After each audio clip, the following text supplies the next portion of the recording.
Tere, mina olen Ragnar Värk ja minul on 2 toidublogi. Üks on siis Kokkamaa Ragnega ja teine on koostöös Rannamõisa linnulihaga Rannamõisa linnuliha blogi. Lisaks teen Rannamõisale veel erinevaid toidukoolitusi ja toiduüritusi. Samuti kirjutan retsepte farmi piimatööstusele ning mitmed erinevad magusate küpsetiste ja leivakoolitused siinsamas kohvikus Mahetikk, kuhu ma siis küpsetan ka iganädalaselt erinevaid magusaid kooke. Ja kuna ma olen selline suur koogiarmastaja magusasõber, siis mul on plaanis küpsetada samuti üks hästi vaniljene kohupiimakook.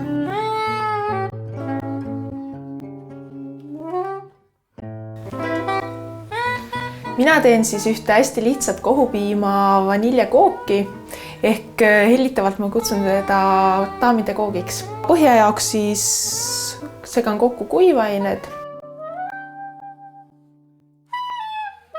Suhkru, tavalise valge suhkru asemel ma kasutan fariinsuhkrut, mis jätab sellise lõpptulemusel natuke karamellise. Ja nüüd siis näpin hulka või ja muretaigna salanipp ongi see, et kõik koostisained peaksid olema võimalikult külmkapi külmad. Nüüd lisan juurde natukene vett, et ta muutuks selliseks ühtlaseks taignaks. Nii ma olen taigna nüüd valmis saanud, mis tundub olema täiesti igati korralik. Ja selle ma panen siis vormi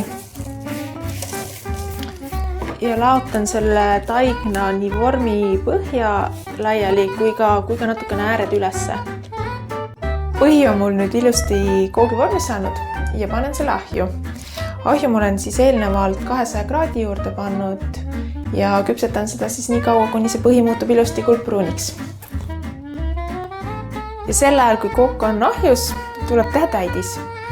Täidisele ma panen kohupiima, hapukoort, kookoselbeid, suhkrut.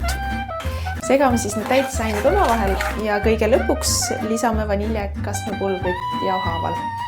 Nii, nüüd ma olen selle täidise valmis saanud ning loodetavasti saab ka koogipõhi kohe valmis. Põhi on küpsenud selliseks kuldpruuniks, nagu oligi soov ja lisan siis siia valmistatud täidise.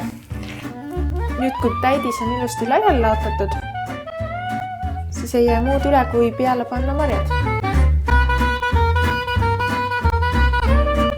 Ja need kirsid saavad kaunistuseks endal veel natukene pärlsuhkrut.